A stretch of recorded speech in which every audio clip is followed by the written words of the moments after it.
My name's Erica, and welcome to my channel, Ginger Books. So today I'm bringing you a fun-filled review video of how far I've gotten on the Shadowhunter Chronicles. So let's start off with the last book I have read recently, and that is City of Heavenly Fire by Cassandra Clare, and oh my goodness, was my socks blown off with this book. This is obviously the last installment of the series of the Mortal Instruments. So that means I have finally completed the Mortal Instruments series. Finally. But it was just so action-packed from the get-go. You have all the emotion, all of the attention that all of the books have carried, and you're just wondering, how is Cassandra Clare going to wrap up this wonderful series? And oh my god, she wraps it up with a whole bunch of plot twists, and every moment you're just thinking like, oh my god, are they even gonna survive? Is this even gonna end on a happy note? Like, what the heck? Because like every time the characters finally get over a hurdle, they're knocked right back down. And it's just like, oh my goodness. Like, claps for Cassandra Clare, because you outdo yourself every single time with your plot twists and the drama and the tension every single time, every book. So I just praise for Cassandra Clare in the comments. Slow claps, fast claps, whatever. I guess to talk about one of my favorite things I always love in this series, and obviously I just expressed about it, is her plot and her world building and the plot twist she puts in to help with character development. It just blows your socks off every time. I mean, it just feels like she amped it up for the last two books, for City of Lost Souls and City of Heavenly Fire. And that huge plot twist at the end, who actually saves the day and saves them all.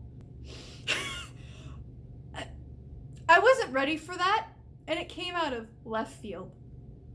I mean, I was Snapchatting my friend who has read this series like 3 different times all the way through, and she told me that, just wait for it, City of Heavenly Fire is going to mess you up at the end. And guess what? It did. I was bawling. I literally FaceTimed her bawling. I was just like, how is she going to recover this? Like, is this gonna end on a happy note? How is she gonna like end this? Because you can't end it right here. That would just be total like gut-wrenching. I would actually have a few words to say because it's not right. Obviously she ends. It's kind of like one of those moments where you just like have this like heart-wrenching, like tear your heart out moment and you're bawling. And then I don't know where the author's just like, JK, we're gonna end on a happy note, don't worry. And it's just like, and then you cry because it ended on a happy note. And it's just like, and you just want more. And I mean, Cassandra Clare could continue this if she wanted to. I mean, now I'm just wondering, am I gonna see these characters again? Because I now have emotional attachment after these last 2 books, and my internal crisis right now, just coming out. But she amped it up for this last book, and for the plot, and oh my. Now the second thing that I really loved about the book is the character development happens so much in the last 2 books, and especially this last one, where it's like the characters finally got their act together.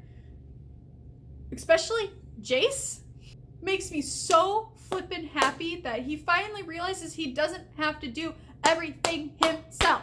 He has friends to rely on. They all have their things why they want Sebastian dead. And he finally realizes that, and he doesn't push him away and brings him along. You can see I'm very passionate about Jace finally like evolving. And also the relationship between Clary. Now, I'm sorry I'm going to say a spoiler if you have not read book 3 of the Infernal Devices or have read this book. So I do apologize. You might want to skip ahead a little bit.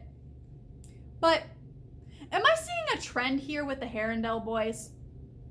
Like, literally on book 3, before the big battle, Will and Tessa literally do it. And then they win the battle. Mostly. In a cave. Fast forward to City of Heavenly Fire with Jace, Harrendell, and Clary. They do it on a beach. In a cave. In the middle of Edom. What the heck? Okay, we're about to, like, pretty much it's a life and death situation. We don't even know if we're gonna survive. Let's just do it. And out of all the things, Jace and Clary have always had heated moments, but never went that far. And out of nowhere, Jace just has to happen to have a condom on him.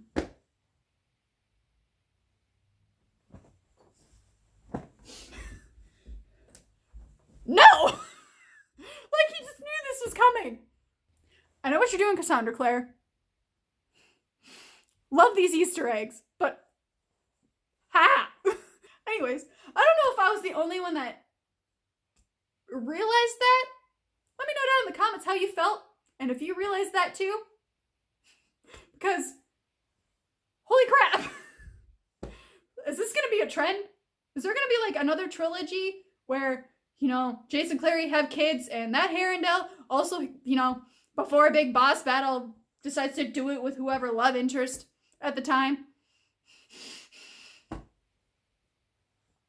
And I think that's also what kind of made it enjoyable, is all of the connections you get from the Infernal Devices and two of those characters, along with the Mortal Instruments series, kind of tying it in with a little bit of loose ends.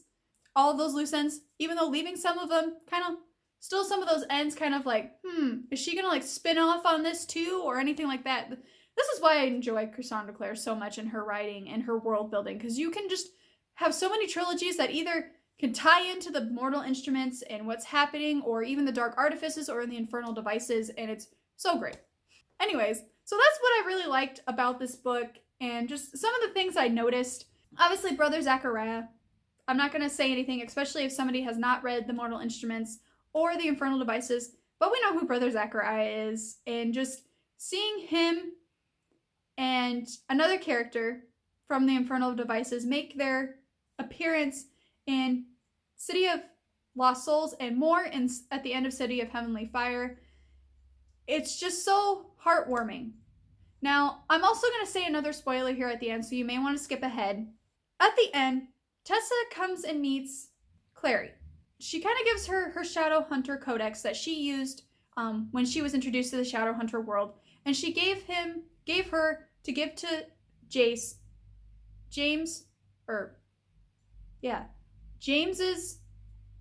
ring, Herondale ring. She also said to Clary that right now this is all you need to know. I'll stay in touch, but Clary was just like, you know, why don't you come meet Jace?